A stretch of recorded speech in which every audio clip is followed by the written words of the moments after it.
자, 오늘 주님께서 주신 말씀 누가복음 22장 63절로부터 65절까지 말씀입니다. 제가 읽도록 하겠습니다. 예수를 지키는 사람들이 예수를 때리면서 모욕하였다. 또 그들은 예수의 눈을 가리고 묻기를 너를 때린 사람이 누구인지 알아맞추어 보아라 하였다. 그들은 그 밖에도 온갖 말로 예수를 모욕하면서 그에게 욕설을 퍼붓었다. 아멘. 자, 오늘 이 본 말씀 가지고 과연 그대는 물살을 거스릴 수 있는가? 라는 제목으로 말씀을 전하도록 하겠습니다. 자, 먼저 오늘 말씀을 시작하기 전에 잠깐 양해의 말씀을 구하겠습니다. 자, 오늘 제가 이렇게 말씀을 전하는 중에 혹이나 그 결혼행진곡이 멀리서 들려온다면은 그냥 그러려니 이해하시기 바랍니다. 제가 이거 녹화하는 시간에 지금 우리 반주자께서 결혼행진곡을 열심히 지금 연습하고 있기 때문에 제가 말릴 수가 없습니다. 그래서 간혹 들리기도 할 텐데요. 이해해 주시고요. 그리고 두 번째로 오늘 드리는 이 말씀은 제가 주일 예배에 한 번 더 좀 자세히 설교를 하려고 하는 본문이기도 합니다. 그렇기 때문에 오늘은 좀 간단하게 여러분에게 말씀을 전하고 바로 기도하는 시간으로 들어가도록 하겠습니다.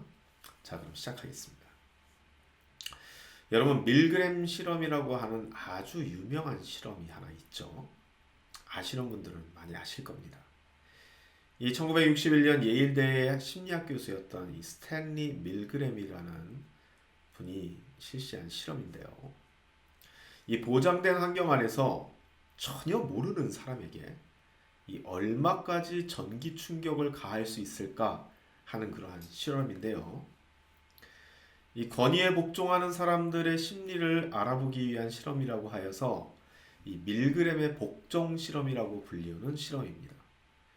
이 백문이 불여일견이라고 제가 관련 영상을 짤막한 관련 영상을 준비했으니까 한번 다 같이 보시도록 하겠습니다.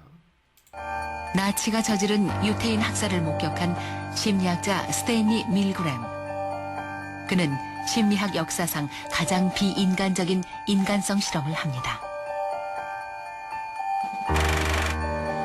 1961년 사람들은 신문에 난 모집 광고를 보고 밀그램의 실험실로 찾아옵니다. 시간당 4달러짜리 실험의 목적은 기억에 관한 과학 연구. 참가자는 옆방에 있는 학생이 틀린 답을 말할 때마다 처벌로 전기 충격을 줘야만 합니다. 그러나 이 실험의 진짜 목적은 권위에 대한 복종 연구.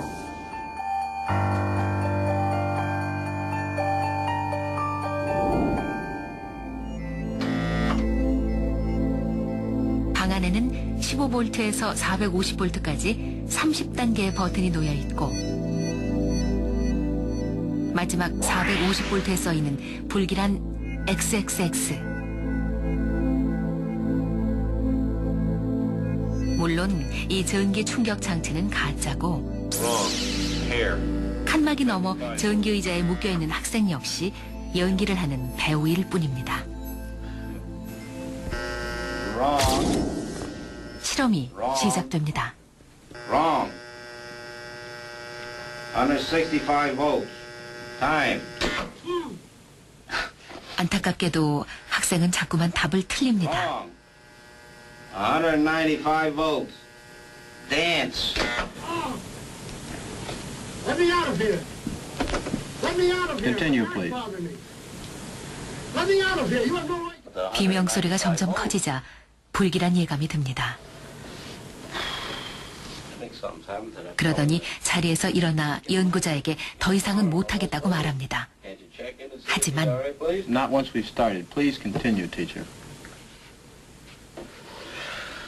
이러면 안 되는데 하면서도 다시 자리에 앉아 실험을 계속합니다. Answer, please. Are you all right in there? It says danger, severe shock here, and XX on the next one. We must continue. Go on, please. You're going to keep giving them, what, 450 volts every shot now? That's correct. Continue. The experiment requires that you continue. Next one, brave. 이제 자포자기 상태에 빠진 실험 참가자. Answer is woman, 450 volts. That's it. 결국은 450볼트까지 누르고야 맙니다.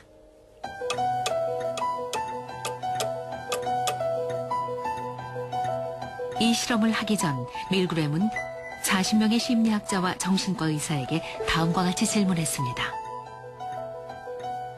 과연 몇 퍼센트나 되는 사람들이 450볼트까지 전기 충격을 가할까요? 대답은 많아보았자 1% 미만. 그러나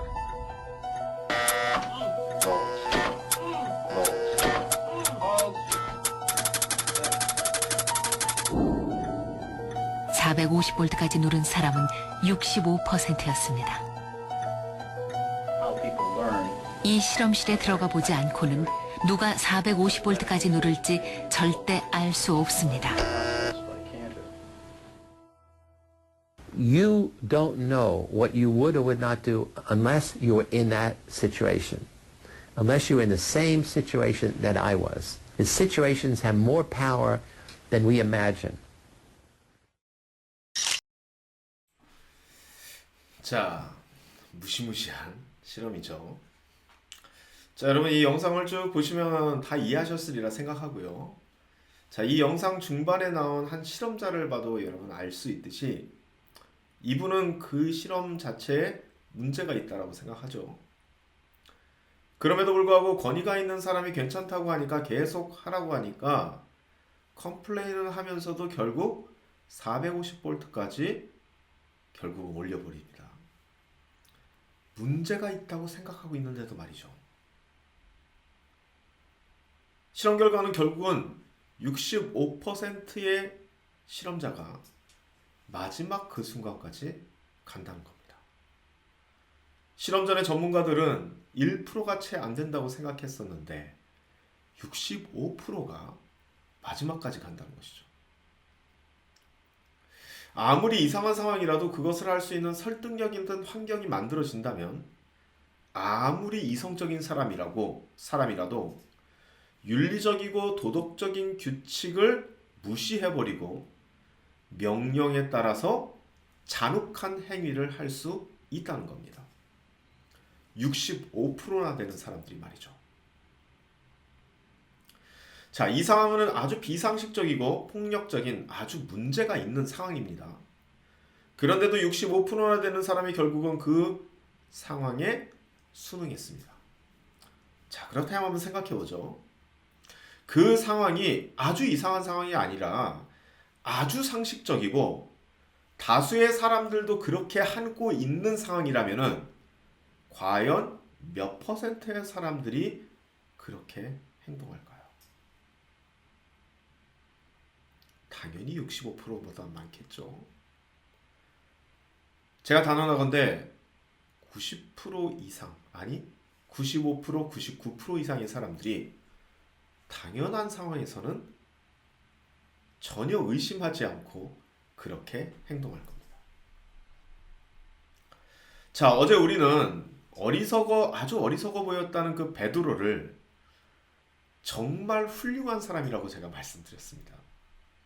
왜냐하면 정말 그렇게 뉘우치는 사람이 흔치 않기 때문입니다. 그렇다면 여러분, 오늘 본문에 나온 이 예수를 지키는 사람들, 즉 이 병사들은 과연 어떤 사람들일까요? 예수님을 때리고 모욕하고 욕설을 퍼부은 바로 이 사람들 말이죠.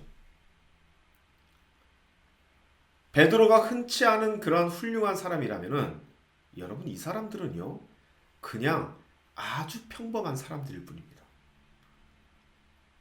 왜냐하면 이 상황에서는 예수님에게 이렇게 하는 것이 전혀 문제가 없었기 때문입니다.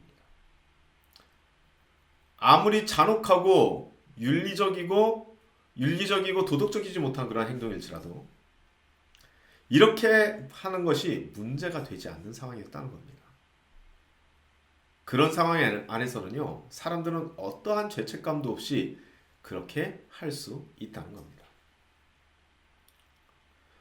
목회를 하면서 정말 이러한 상황들을 너무나 많이 보게 됩니다. 굳이 그리고 목회를 하지 않더라도 이 세상 안에서 이러한 상황들을 너무나 많이 보게 됩니다. 정말 이 거대한 인류의 역사에 아주 작은 한 부분에도 불과한 이 현대사회, 특별히 능력주의와 그리고 자본주의와 여러 가지 그러한 효율성을 강조하는 숫자에 기인한 이런 세계가 굉장히 짧은 시대였는데도 불구하고 이 시대를 흐르고 있는 그 힘이 워낙 막강하니까 그것이 옳은 것이라고 생각하는 사람들이 있습니다. 아니, 있습니다가 아니라 많습니다. 지금 이 시대의 가치관과 성경에 나온 수많은 이야기들이 너무나도 충돌하고 있는데 그 충돌하는 부분들을 무시해버리고 그 충돌하는 그 양극단에 있는 가치들을 참 기가 막히게 하나로 연결시켜서 엉뚱한 복음과 엉뚱한 말씀들이 만들어져 있는데 그것이 주류다 보니까 어느 누구도 거기에 토를 다지 않는 그런 시대에 살아가고 있습니다. 여러분, 예수님께서도 말씀하셨고 성경 안에서도 얘기됐듯이 선지자들과 예언자들 그리고 예수님 그리고 제자들 이 시대 안에서 한 번도 주류인 적이 없습니다. 그렇기 때문에 복음이 전파되는 시간은 굉장히 오래 걸리는 것이고 그리고 세상적으로 봤을 때는 굉장히 더딜 수밖에 없다는 겁니다. 복음이 전파되었다라고 하지만 그것이 정말 복음이 아닐 가능성이 굉장히 높다는 것이죠. 자, 말씀을 정리합니다. 자, 오늘 이 본문 말씀에 나온 이 사람들, 참 못된 사람들이로구나 라고 생각한다면은 생각을 좀 바꿔보십시오. 아마 우리가 깨어있지 않다면은 우리도 그 자리에 설 가능성이 굉장히 높습니다.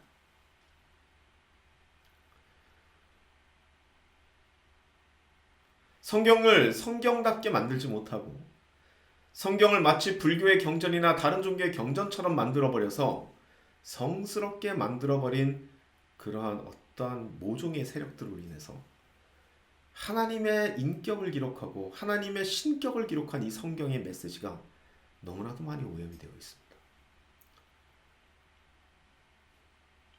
그런 시대 안에 온전한 복음은 과연 환영받을 만한 복음일까요? 과연 여러분은 이러한 시대적인 엄청난 물살을 거슬러서 올라갈 수 있겠습니까? 다 같이 기도하시겠습니다. 아버지 하나님, 우리의 삶을 온전히 바라본다면 그리고 우리의 시대를 온전히 바라볼 수 있는 눈이 있다면 그리고 또한 성경 말씀을 온전히 우리들이 이해하고 있다면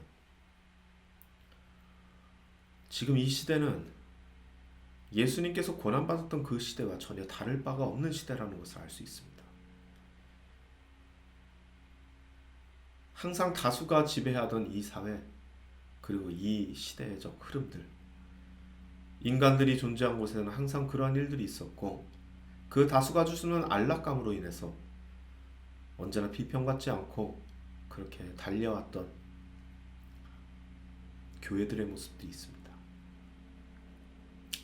잘못된 성경 해석인데도 불구하고 그 성경 해석이 주류에 선 이상 절대로 허물지 못하는 도성과 같이 되어서 막강한 세력을 과시하며 온전히 알고자 하는 사람들에게도 온전한 말씀을 주지 못하고 그것을 수호하는 자들로 인해서 철옹성같이 더욱더 단단해지는 모습을 봅니다.